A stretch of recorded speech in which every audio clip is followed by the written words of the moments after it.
Hi, I'm Rich Ribeiro. The Terrell Fund is committed to educating the public about the need to support New Jersey's infants and toddlers right from the start. That's why we're proud to support the important early childhood programming produced by the CAUCUS Educational Corporation. Getting creative with the arts, next on CAUCUS New Jersey. Funding for this edition of CAUCUS New Jersey has been provided by the PNC Foundation, which supports early childhood education through Grow Up Great, a multi-year initiative to help prepare children from birth to age 5 for success in school and life. The Terrell Fund, supporting Right from the Start NJ, the Robert Wood Johnson Foundation, the New Jersey Education Association, Holy Name Medical Center in Teaneck, New Jersey, Healing Begins Here, the Northward Center, and by Rowan University, educating New Jersey leaders, partnering with New Jersey businesses, transforming New Jersey's future. Promotional support provided by NJ.com, small news, big news, true Jersey, and by New Jersey Family Magazine and NJFamily.com.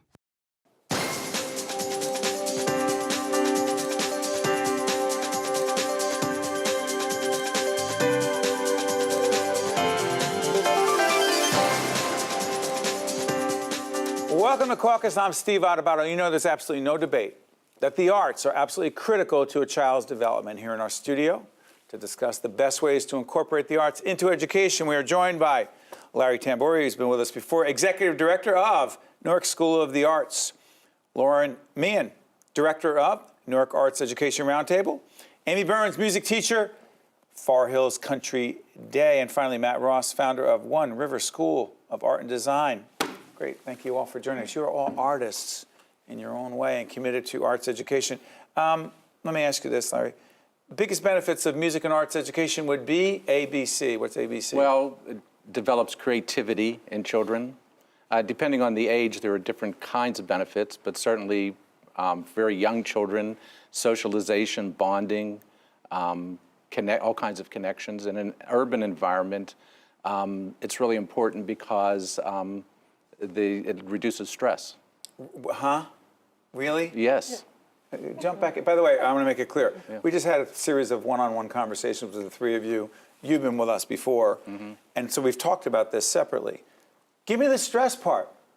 So yeah, I mean, there's been research done out of Philadelphia, actually through Westchester University, where they actually measured the cortisol levels of students who were participating in arts education programs, and there was a difference. Whether it was a statistical significance or not, we don't know, but it was clear that it definitely had an impact on their stress levels and reduced the amount of stress that kids were seeing over the course of their day. Let's go through a couple things. You started playing the violin when you were 8 years of old. Yes. 8 years of age? Yes, that's correct. You admit this? Yes, I do. Okay, and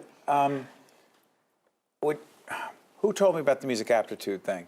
Me. Yeah. Okay, let's do this. You were 8. Yeah. When you said that the research shows that musical aptitude, You're going to hit your peak at age 7 through 9, and then it starts to decrease. This is the studies that were done by Dr. John Feyerabend and Dr. Edwin Gordon. Okay, so clarify this, because musical ability over time and aptitude, two different things? Right, if she's starting violin at 8, but she's been exposed to music before that, she's going to be very successful at the violin at 8 years old. If they just gave her a violin at 8 years old with no music exposure, that would have been very confusing for her.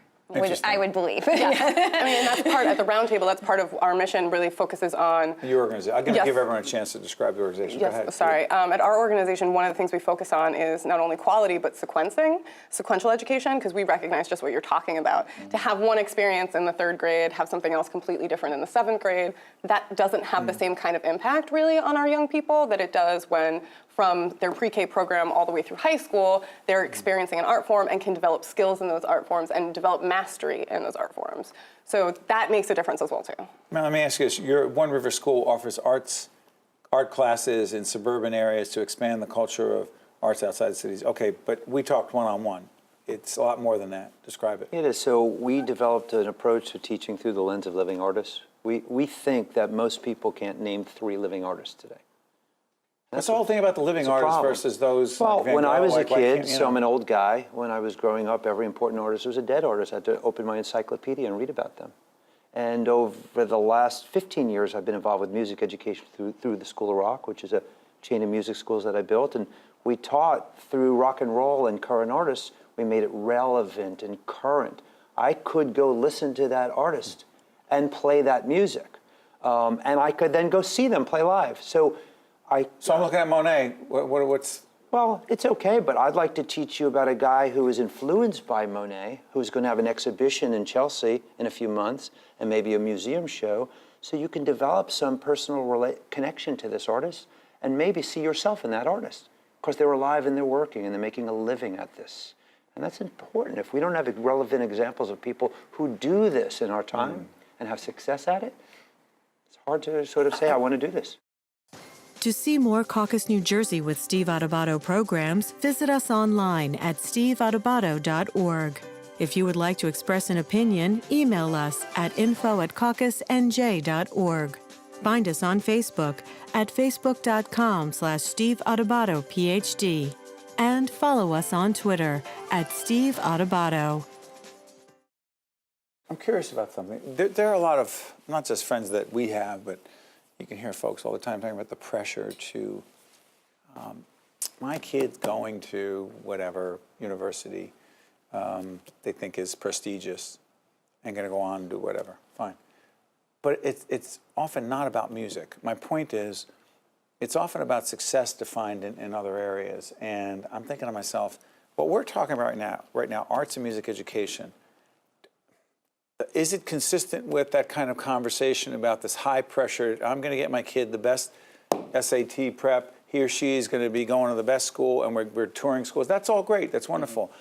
But is this something different, appreciation of arts education? I'm not talking about someone who's going to make a career as a musician, and that's wonderful if you do. But that's not exactly what we're talking about right here.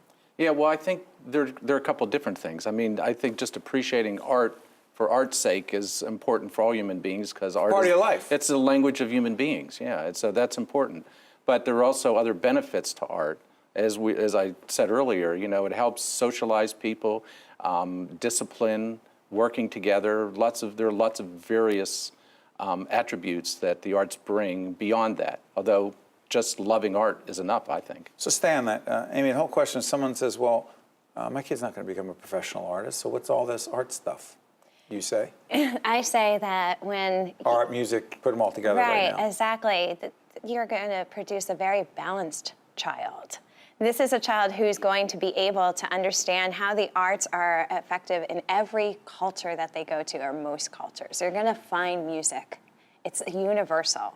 Most cultures, most countries that they will visit will have a musical style, a musical culture, a musical generation, and they need to understand it and they need to relate to it, just as they would with anything that they're doing academically. They need to? I feel they need Devil's to. advocate, someone says, well, it'd be nice, but they don't need to, you say? I say you would. If you're going to go, like if you go to Italy, you should. Which my wife and I were just there last year. Awesome. And this is incredible musical culture and history. Right. And language. And they're live artists as well. You know? And you need to know those. When you go over there, it's good to know those. It's good to be able to experience those in the most traditional way. I'm sorry for interrupting. My mom, who was obsessed by Giacomo Puccini, right? And she's like, of course. Yeah, right? I'm no kidding. I forgot who I was talking over here. So my mother said, did you and your wife go to the Puccini Museum? Do you know the Puccini Museum? I've never been there. It's this tiny little town, and we actually came across it. It was extraordinary, and I thought to myself, you see very young people, and I don't know if they knew who Puccini was and is and why Puccini matters, but it just struck me that part of the culture, not just in Italy, trust me, there's a point here, but across the world, influenced by people like, I mean, as a kid growing up listening to Madame Butterfly and other things, that was a obsession in our home, right? La Boheme, Turandot, et cetera, et cetera. I'm not just name dropping, like that was our world as a kid, and I stink in music. I'm terrible, right? But you appreciate. But I appreciate Puccini. Yeah. And speaking of contemporary, there wouldn't have been a Rent if there hadn't been Puccini. Yes. Exactly. Explain that to folks. Yeah, Rent is just a See, all of you got that. Rent is just a musical theater version of La Boheme. So that's kind of my point. Help me on this. So that's my point. So if the blues influenced rock and roll, and then you have the Beatles and the Stones, and they were influenced by, largely African-American blues artists in America. And then who'd they influence? U2 and this one and that one, okay? So I got that, and that was very relatable to everyone because we understand music through the lens of culture, and it's readily available. But when you think, and you're talking opera, so opera sort of falls in the visual arts space, wildly misunderstood, and who are the relevant examples? So you go back to Monet and Renoir and all these, great, that's fine, they're 200 years old or whatever, so how do we sort of talk about Rent in terms of this? Jesus Christ Superstar was an opera, and that's made in the 70s, right? So it's 40 plus years ago, it still stands the test of time. And what is great? Who do you look at today? I mean, say you look at Jay-Z, right? Or there's so many other extraordinary contemporary artists. How does a kid, whether in school or in any setting, how does he or she study, appreciate, and understand the work of Jay-Z as a writer, as a poet, as a musician, as a... Just as you say, So I want to take it back to the root, because one thing that I come back to all the time is if you make it fun and relatable and break it down so it's accessible and attainable from first, second, third, 10th lesson, it starts to be something that doesn't feel like I can't do that, And I think sometimes Accessible? Well, easier to believe that I could develop some relevant skills at the, I may not be an expert in the orchestra playing violin, but I can develop a relative sort of skill set that I could play songs and sort of enjoy this, and it could stay with me my whole life. Music and art should be with you your whole life, whether it's vocational or not, because it makes you feel good in your heart and soul. So interesting. And back to your first question, too, about if someone said, why is this relevant? Right. In New Jersey, it's constitutionally mandated that you get an arts education in play 4 that out. disciplines, K to 12. Stay on that, on Yes. the constitutional mandate. I'm going to go to a quick break because I have a constitutional mandate to do this. We'll stay with us right back right after this. To see more CAUCUS New Jersey with Steve Adubato programs, visit us online at steveadubato.org.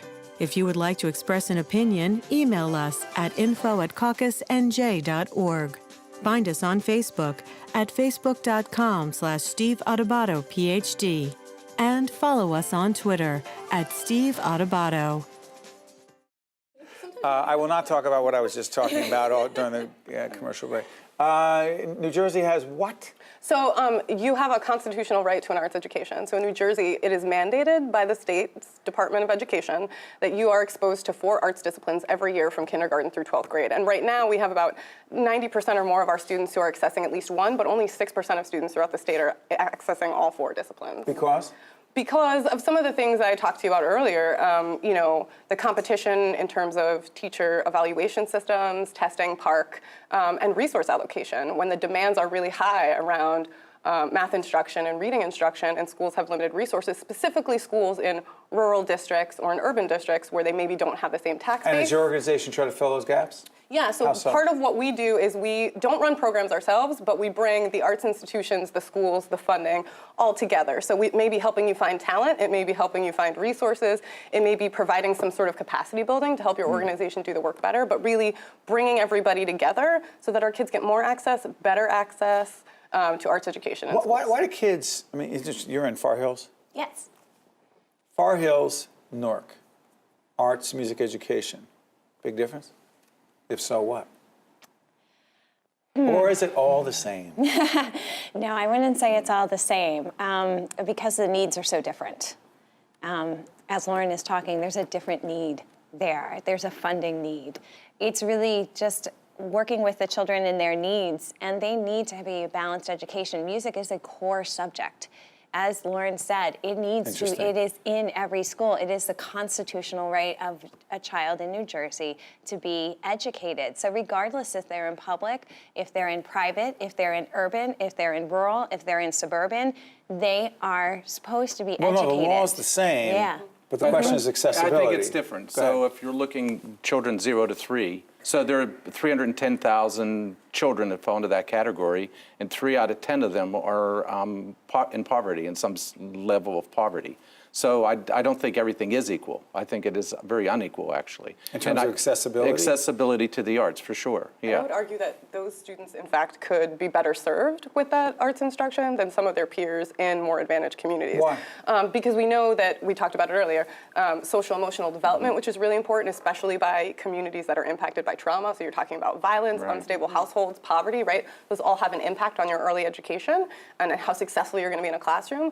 Arts is a carrot. Often it brings kids to classrooms who wouldn't come to school on a regular basis or wouldn't be bothered to figure out a way to get to school if their home environment doesn't support that. So not only is it valuable in its own right, arts for art's sake, just knowing what you get out of being exposed to visual arts, dance, music, and drama, but it also more heavily impacts our students who really have all of these additional needs. Hold on one second. Sorry, Matt, you've said just because we're in the suburbs, you're outside of, Englewood is where you guys, one of your major operations, right? Okay, so you're outside of Manhattan. You're outside of the city. It shouldn't mean that you don't have access or that it's not, oh, you got to go in the city. And what did you say about that when we did our one-on-one interview? Well, people don't do it because they want convenience as well. They've got a lot of time demands. You know, I grew up in Queens, and we had just so much diversity and so much access to the city. I raise kids 5 minutes from the GW Bridge, but we rarely go to the city to access culture. I do, but I'm like a freak. You're the exception. Right. So what I found growing up, raising kids here, is this disproportionate emphasis on sports. And let's just say 30% of the people who try sports are not for them. They are going to do something else.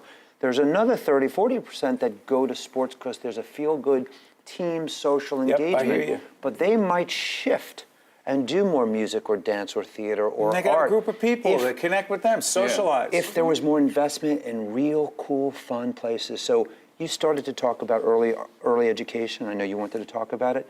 Quickly, I think it's about fun also.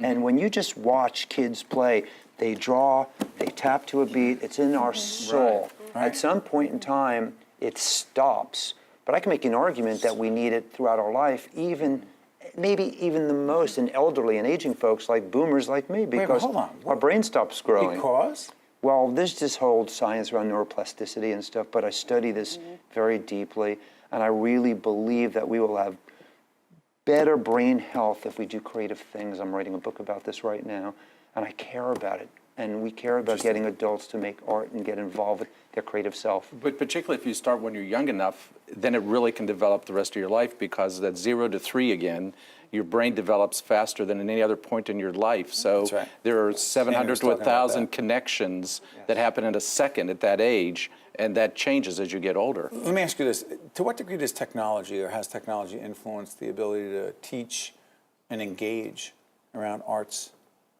education? I think it's influenced it incredibly. I mean, technology is, again, as you and I were speaking, it's one way that they can actually get outside of their community and experience musical styles from everywhere. Tell them about the global initiative on your end. So there are quite a few things that are free that you can use, like Soundtrap and Seesaw. Seesaw is a digital. What are they, apps?